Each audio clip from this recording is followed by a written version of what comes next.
Kenapa Apple belum juga mengeluarkan iPhone layar lipat? Padahal produsen Android udah gencar-gencarnya bikin inovasi ponsel lipat. Samsung misalnya jadi pelopor, lalu ada Huawei dengan Mate X atau Mate XT ya, sampai lipat 3. Bayangin gak tuh bisa gitu walaupun lipat 3 tapi masih setipis gini gitu. Gila. Bahkan Tecno yang biasanya masarin HP yang murah dan sekarang punya varian flagship lipat. Pasar HP lipat global pun udah gede banget. Misalnya nilai pasarnya udah mencapai sekitaran 27,79 miliar dolar pada tahun 2023. Lalu kenapa Apple kayaknya masih santai aja? Apple terkenal sangat berhati-hati dalam meluncurkan produk baru. Mereka lebih mementingkan kualitas dan pengalaman pengguna daripada ikut tren segera gitu. Tren yang kayak HP lipat kayak gitu atau ya kalian tahu ya fungsi Android yang ada di Apple ya.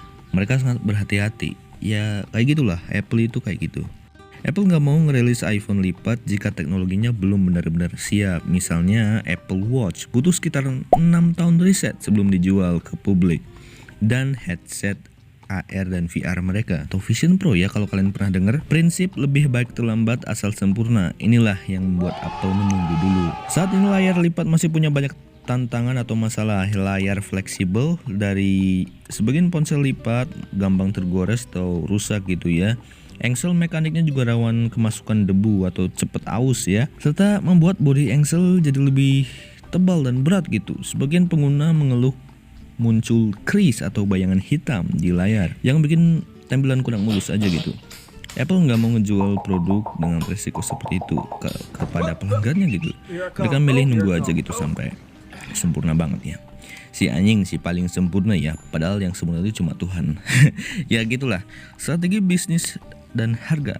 Apple atau iPhone lipat memperkirakan harga yang sangat mahal yaitu sekitaran 30 juta ya, 2000 dolaran kalau di sana. Sampai Indo jadi berapa anjir? 40 juta, 50 juta, gila. Rumor yang gue dapetin bahkan menyebut iPhone lipat baru mungkin keluar sekitaran akhir 2026 akhir. Ya kayaknya nggak tahu sih, barengan sama iPhone 18 atau gimana nih. Tapi ya nggak tahu ya, ini masih perkiraan, belum tentu benar, tapi ya ada kemungkinan juga salah gitu. Nggak salah juga sih, tapi juga semoga aja GTA 6 nggak ditunda lagi. Ya walaupun gua nggak main GTA atau ya karena gua nggak punya PC si anjing. Selain itu HP lipat masih punya trade-off tertentu. Layar lipat fleksibel, polimer atau ultra thin glass, lebih rentan baret atau kurang tahan banting gitu, jadi gampang rusak dibandingkan dengan kaca keras di iPhone biasanya. Contohnya generasi awal Samsung Galaxy Fold sempat gagal massal karena layar dalamnya gampang tergores. Kelemahan lain HP lain biasanya kelihatan lebih tebal dan berat, serta daya tahan baterainya terpengaruh karena harus membagi ruang dengan engsel. Meski belum rilis, kabar soal iPhone lipat terus muncul. Beberapa analis mengungkapkan prototipe iPhone lipat berlayar 7,8 inci. Disebut-sebut juga Apple juga mencoba bahan khusus seperti logam cair di engsel untuk menghilangkan lipatan di layar Apple gitu. Apple kabarnya juga menjalin kerjasama dengan Samsung Display dan LG untuk panel lipatnya yang lebih tangguh.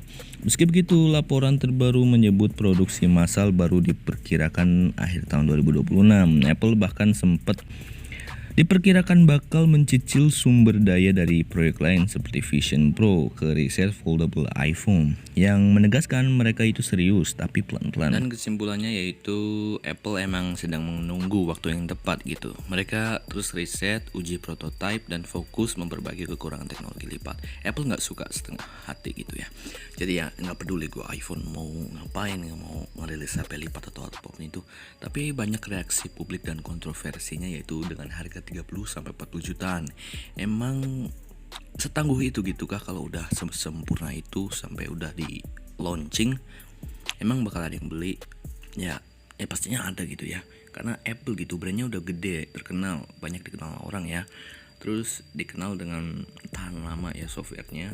Tapi di sisi lain juga beberapa pengamat menilai HP ini masih dianggap gimmick saat ini, seperti dikatakan analis Samsung dulu. Samsung dulu buru-buru rilis lipatan ya, namun sering bermasalah. Jadi sekian itu aja untuk video kali ini. Jumpa lagi pada video selanjutnya. Mohon maaf atas kesalahan dan kekurangannya. Jumpa lagi pada video selanjutnya. Jangan lupa like, comment, dan juga subscribe.